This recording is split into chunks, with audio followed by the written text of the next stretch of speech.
Halo Sobat Baku Hantam, sebagai kodam pamungkas Rusia di garis depan dengan bom varian FAB merupakan game changer bagi pasukan Rusia.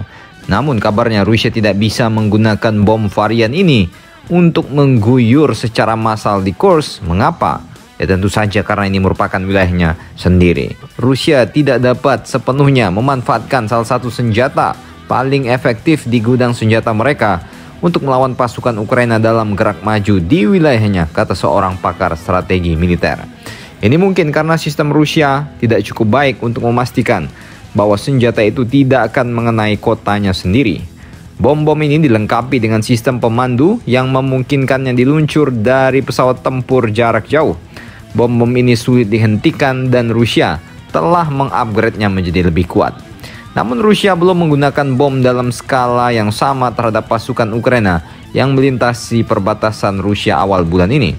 Rusia belum terlihat banyak meluncurkan bom luncur ini terhadap kekuatan Ukraina di Kursk, dikarenakan takutnya banyak FAB ini yang malah tidak akurat dan terkena pemukiman warga sipil di Kursk. Rusia dapat menggunakan bom luncur secara besar-besaran di Ukraina karena garis depan statis dan tidak bergerak, sehingga Rusia dapat lolos dengan sistem kendali yang lebih lemah dan menimbulkan lebih sedikit kerusakan yang tidak diinginkan. Beberapa penggunaan bom luncur telah tercatat di Kursk tetapi tidak sebesar di tempat lain. Militer Ukraina mencatat pada hari Rabu, Rusia telah meluncurkan setidaknya 27 bom luncur di wilayah Kursk.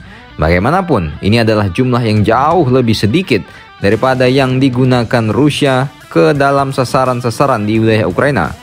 Rusia telah menjatuhkan 750 bom luncur di kota-kota dan desa-desa Ukraina minggu lalu saja.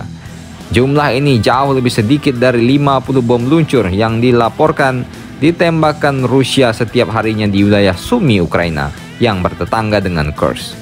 Rusia terhambat dalam satu hal, dalam artian mereka tidak dapat menjatuhkan bom luncur FAB ini di Kursk. Sementara itu, Ukraina telah mulai menggunakan bom luncur terhadap Rusia di Kursk.